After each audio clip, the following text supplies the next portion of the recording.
Bonjour, monsieur Guy Kibira. Bonjour, monsieur le journaliste. S'il vous plaît de vous présenter. Eh bien, je suis monsieur Guy Kibira Dole. Je suis chef de division de la jeunesse, initiation à la nouvelle citoyenneté et cohésion nationale en province du Nord Kivu. Vous êtes le chef de la division provinciale de la jeunesse, nouvelle citoyenneté et cohésion nationale en province du Nord Kivu et la division annonce une université d'été. Qu'est-ce qu'on peut retenir par rapport à cette nouvelle initiative de votre part, votre entité administrative? Eh bien, l'université d'été, qui est l'école des valeurs républicaines, est une initiative prise par plusieurs acteurs, entre autres la division provinciale de la jeunesse, mais aussi CREDA, qui fonctionne à l'université, qui est un grand centre qui fonctionne à l'université libre du pays des Grands Lacs, et d'autres partenaires étatiques qui voudraient pousser toutes les couches de la population à une remise en cause. Une remise en cause pour que nous puissions affronter les enjeux de l'ère. Regarder les problèmes que nous avons en face et y apporter des solutions adaptées. Ce qui exige un sursaut patriotique afin de nous remettre chacun en cause et voir qu'est-ce qu'il n'est pas en train de bien faire et de prendre l'engagement par la suite de renoncer aux mauvaises pratiques pour embrasser les bonnes pratiques. Enfin, pourquoi ça? Parce que nous sommes dans une société où les antivaleurs ont pris le dessus sur les valeurs. Du coup, qu'on ne nous trompe pas. Je pense qu'aujourd'hui, nous sommes dans une situation où on ne peut pas dire que telle couche devrait donner des leçons à telle autre couche. Nous sommes en train d'assister au phénomène Koulouna en cravate. Les concepts Koulouna en cravate, pour parler de Kinshasa par exemple, ce sont des gens qui ne sont pas peut-être en tenue d'échiqueté, avec la machette à la main. Vraiment des personnes qui, à la première vue, paraissent comme des élites, bien habillées, mais il suffit d'oublier votre portable, vous déplacez une minute et vous revenez, vous ne l'avez plus. Ce sont des voleurs. D'autres encore, dans des bureaux climatisés, qui ne se gênent pas de détourner les deniers publics. D'autres encore qui se retrouvent à la barrière, qui est le miroir de toute une nation.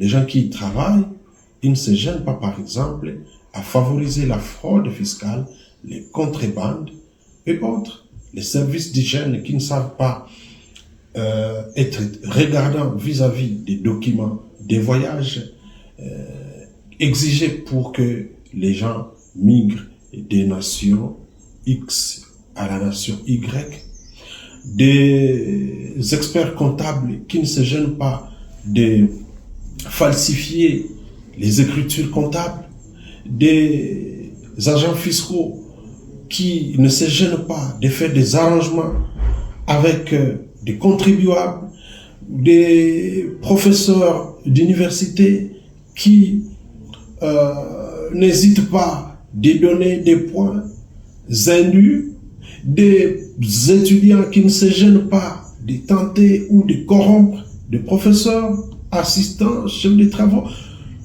En fait, aujourd'hui, on ne peut pas dire que le mal congolais, c'est un problème de Koulouna, de Chégui, des enfants des dits de la rue. Le problème, il est général. Parce que beaucoup de gens ont perdu le sens de l'honneur. Les gens ont perdu la notion du bien public, du bien commun. Et du coup, le bien public et le bien commun apparaît comme un bien sans maître. Tout le monde peut disposer de ça quand il le veut, comme il le veut, au détriment des autres. Voilà, de manière ramassée, la problématique. Et donc nous nous disons, il faut revenir vers les valeurs. Et qui parle des valeurs, il revient aux valeurs morales, aux valeurs civiques, aux valeurs républicaines, qui appellent à l'attachement à la patrie, aux institutions et à leurs animateurs, mais qui appellent au bon sens également, question de faire preuve de savoir, savoir-vivre, savoir-faire, savoir-faire faire ce qui va amener le bien-être que nous recherchons dans ces pays. Parce que nous devons comprendre aujourd'hui que toutes les couches dépendent les unes des autres. Un médecin peut bien faire son travail si par la suite ceux-là qui sont censés préparer son traitement ne le font pas bien, bien préparer son traitement, ne le font pas bien, eh bien il va commencer à faire des arrangements avec des entreprises qui ont gagné par exemple des marchés pour ne pas bien respecter les standards pour produire les routes de bonne qualité. Voilà comment est-ce que le problème se pose à différents niveaux et ça devient une maladie qui embrasse toute la nation. Aujourd'hui, on peut bien nous reprocher les traits préparés pour pousser les Congolais à donner le meilleur de lui-même. Voilà un peu. Mais ce travail, c'est un travail qui devrait se faire dans les quelques jours ici, au début du mois d'avril.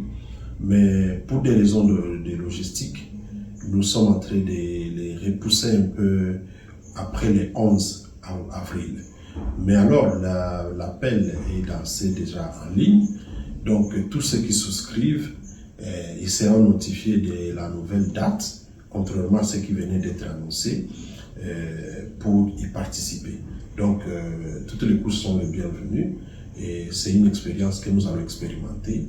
Nous osons croire que ça va se passer avec beaucoup de succès pour que ça soit répétitif au fil du temps. C'est une nouvelle expérience pour la province du Nord Kivu et pour la division provinciale de la jeunesse, nouvelle citoyenneté et cohésion nationale. Et comment les activités vont se dérouler par rapport à cette activité? Bon, maintenant, sur le plan pédagogique, il est vrai qu'il y aura des panélistes, des facilitateurs, s'il faut le désigner par les noms, des facilitateurs qui viendront justement de toutes les couches. Comme je dis, nous ne sommes pas dans une situation de donneurs de leçons. Non, non, non. Il y a des jeunes qui vont parler.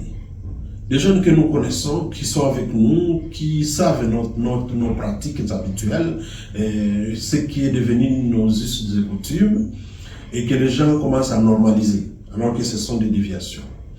Des jeunes qui vont aussi écouter leurs pères jeunes, et avec eux, ils vont engager des discussions.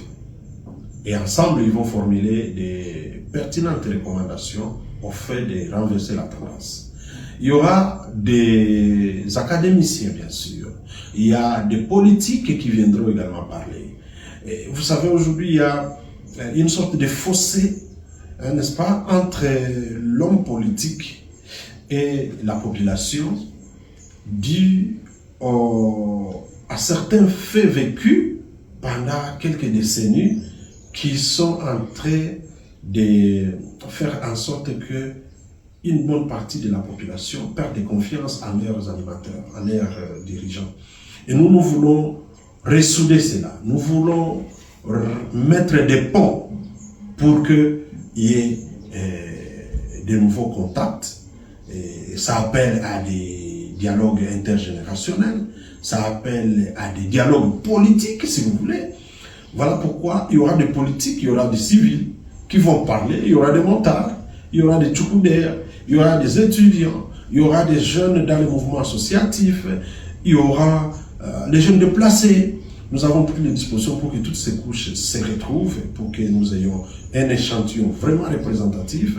Et on va parler dans toutes les langues habituelles, français, swahili, pour que l'on se comprenne bien. Et je salue ici l'implication personnelle du professeur Kennedy Kiangi, qui travaille d'arrache-pied avec d'autres partenaires qui nous accompagnent dans ce travail. tels que le PNUD, le Fonds des Nations Unies pour la Population, la MONUSCO et bien d'autres que vous allez découvrir les jours même de l'activité. Et nous sommes en train de travailler pour solliciter la présence personnelle de l'autorité provinciale pour lancer ces discussions qui vont s'étendre sur 2, 3, peut-être 4 jours. Je rappelle que vous êtes M. Iki Bira, vous êtes le chef de la division provinciale de la jeunesse, cohésion sociale et nouvelle citoyenneté au Nord Kivu. Et merci beaucoup. C'est moi qui vous remercie.